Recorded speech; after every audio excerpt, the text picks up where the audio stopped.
저는 핵심적으로 보고 있는 게 최재형의 이 내용인데요. 네. 최재형 씨가 이런 얘기를 했어요. 수사심의 열어달라고 얘기한 다음에 자기는 수사심의위원회에 또 나가진 않았어요. 그래서 뭐라고 얘기했냐면 위원들의 날카로운 질문에 자동 반사적으로 뇌의 재해를 방어할까 염려돼 류 변호사에게 전권을 위임했다. 저는 이 얘기를 들으면서 막 이런 게 드는 거예요. 내가 죄를 졌는데 내가 마치 죄를 져서 나는 죄값을 치르기를 원하지만 내가 혹시 나의 인간적 욕망으로 그 현장에 들어가서 내 죄를 방어할까 봐 나는 들어가지 않는다라는 얘기로 지금 들리잖아요. 그렇게. 그렇죠. 굉장히 교활하고 네. 네, 그런 것 같습니다. 제가 느낀 게 그 바로 교활함이었어요. 자기가 들어가서 실제로는 모순된 진술을 해서 자기 주장이 기각이 될까 봐 저는 안 들어가 놓고서는 마치 자기가 죄값을 치르고 싶은 인간적인 또 죄값을 치르고 싶지 않은 인간적인 두 욕망이 시달려서 안 들어간 것처럼 말하는 딱 저는 진짜 우리 소장님 말씀하신 대로 대표님 말씀하신 대로 교활함. 네. 사람에 따라서 매우 뭐 떨거나 그랬을 때 네. 그렇게 그런 우려를 할 수는 있는데 네. 최재형 목사 거는 그런 것 같지는 않아요. 네. 굉장히 간이 오히려 큰 사람이죠. 그러겠죠. 맞아요. 이 사람이 그러니까 수사심의위원회, 뭐 판검사, 뭐 이런 것들을 어떻게 보면 이렇게 가지고 논다, 뭐 이런 느낌이 있는 거죠. 그렇죠. 저는 근데 오히려 이 사람의 법률적 지식은 네. 좀 부족하다 보니까 네. 변호사를 앞세우고 네.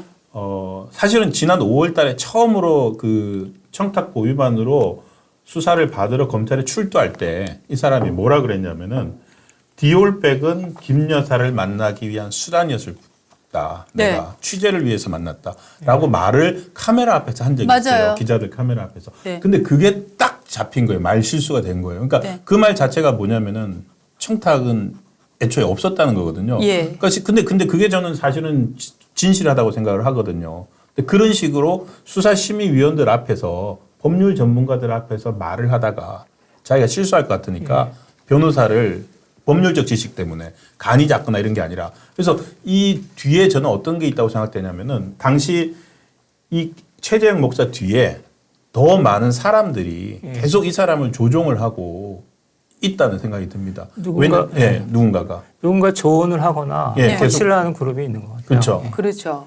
저는 이게 개인적인 판단으로 이런 식으로 대응하는 거는 어렵지 않나라는 생각이 드는데요. 이 5월달 이후로 이 사람이 절대 혼자서 카메라 앞에 안 쓴다니까요. 예, 딱 예. 백은종이 붙어가지고 네. 그 딱 제어를 해요. 리스크 차단인 거죠. 예. 그러니까 왜냐면 이 사람이 처음에 제가 기억하는 게 쫄았어요. 처음에 실제로 네. 5월달 들어갈 때 그 청탁금지법으로 잡아 넣으려고 그러니까 그건 청탁금지법 나는 취재를 위해서 한 맞아요.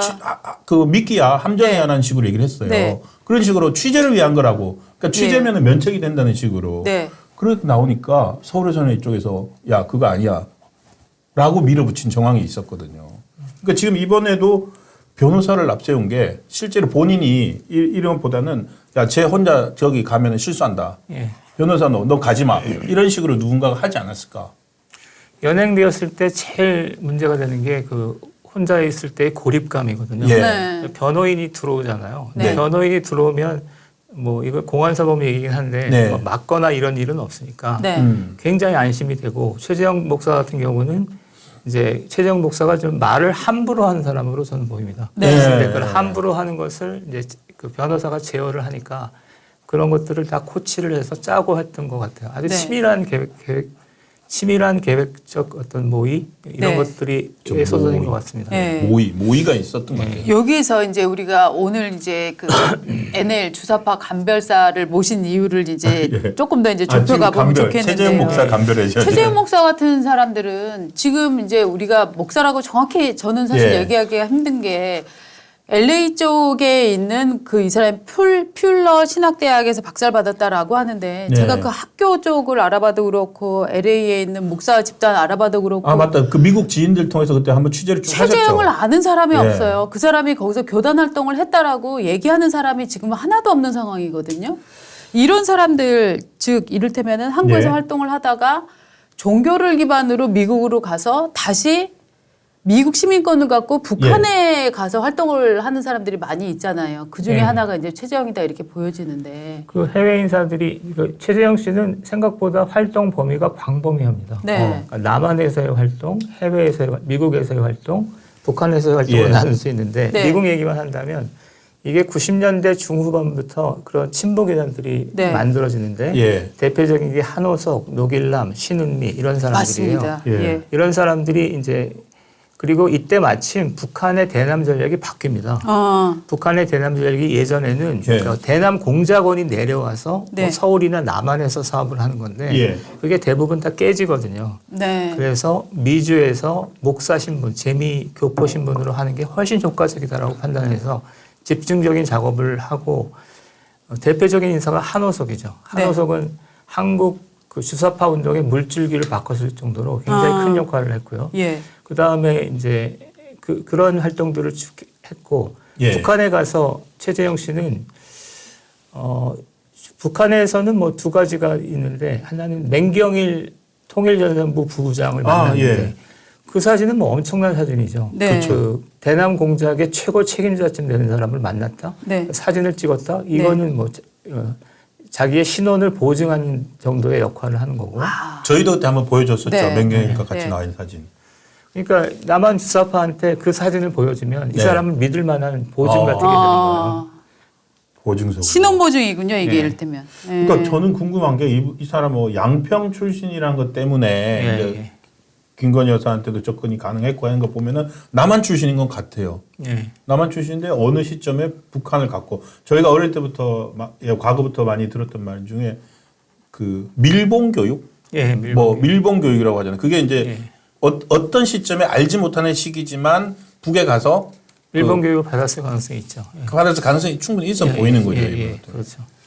그러니까 그게 비거든요. 이분 이력에서. 예, 2010년대에 5번 정도 북한을 가 있는 걸로 돼 있는데 예. 네. 5번 갈 이유가 없죠. 그러니까 이를테면 뭐 관광을 목적으로 간다거나 취재를 목적으로 간다면 1번 또는 2번 정도 가는 거지. 예. 네. 5번 정도 갈 일은 없고 5번 정도 가서 맹경이를 만나는 건 확인이 되잖아요. 네. 그러면 적당한 때에 충성맹세를 요구하고 네. 조선노동당 당원에 조선노동당에 입당할 것을 권유한 뒤에 예. 적당한 밀봉 교육을 하는 거거든요. 네. 그 정도는 표현이 어떨지 모르겠는데 하여튼 그럴 가능성이 꽤 높은 거죠. 그렇죠. 저런 그래서 거는. 저희가 초반에 이 최재형 씨의 네. 행적이 정말 확인이 안 돼서 이 비는 시점에 뭘 했던 건가 네. 막 이런 의문들이 정말 맞습니다. 많이 생겨나거든요. 네. 이 사람의 말을 그러니까 이 정체나 과거가 불분명한 사람인데 이 사람이 워낙 이렇게 불분명한 사람이었기 때문에 이 사건이 여기까지 올 줄도 몰랐어요. 예. 근데 정말로 여기까지 와버리니까 근데 이제 저는 여기서 약간 놀라운 건 뭐냐면은 예. 이런 과거를 가진 사람도 지금 대한민국에서 통일을 북한의 민족적인 관심을 갖고 접근하는 양심적인 인사 이런 것처럼 포장이 되어서 아주 공식적인 활동을 많이 했다는 게 저는 더 놀랐거든요. 예. 예, 지금 한국 통일운동의 최고 문제점이 그겁니다. 네, 순수한 통일운동과 네. 친북적 통일운동, 네. 또는 북한의 지시를 받는 통일운동이 구분이 안 됩니다. 사실. 그렇죠. 가령 어떤 A라는 인사가 있으면 그러니까 네. 이런 게 비일비재하거든요. 간첩으로 연루가 돼서 네. 이제 수감차가를 했는데 네, 이 사람이 나오면 어디 가서 소개할 때 통일운동 가로 소개하거든요. 맞습니다. 그러니까 최재형 씨도 그랬을 가능성이 그랬던 거죠. 그러니까 북한에 갔다 왔던 거를 자랑스럽게 얘기하면서 오히려 나는 이제 통일 사업을 하겠다 이러고 댕긴 거죠. 네. 그리고 그것들을 북한에 일단 갔다 왔다면 이걸 선을 긋고 행동해야 되는데 네. 오히려 북한에 갔다 온 게 자랑이 되는 그렇죠. 상황이죠.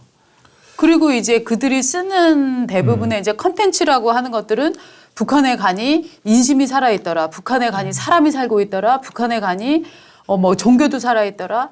북한에 가니 한국에서는 없는 서로 간의 보살핌이 살아있더라. 이런 그 일종의 환상이라고 해야 되나요? 그런 것들을 끊임없이 컨텐츠로 만들고 있거든요. 70년대 소박한 휴머니즘 뭐 그런 네. 거로 보이는데 예. 지금은 근데 이게 이제 먹힐지 안 먹힐지 이제 그런데 이분들의 용어가 저는 네. 이 이 용어는 뭡니까? 이분이 녹일남과의 대담에서 북한을 북부 조국이라고 부르더라고요. 이 북부 조국이라고 부르는 어떤 그 내부에서 합의된 건가요? 어떻습니까? 예, 90년대에 그러니까 남한, 북한, 남조선, 북한, 북조선 이럴 수가 없으니까 남측, 남녘, 북녘, 북부 이렇게 쓰기로 했습니다. 네. 그러니까 조국이 두 군데인 거네요. 북부 조국이 남부 조국이 있고 북부 조국이 있고. 그런 것입니다.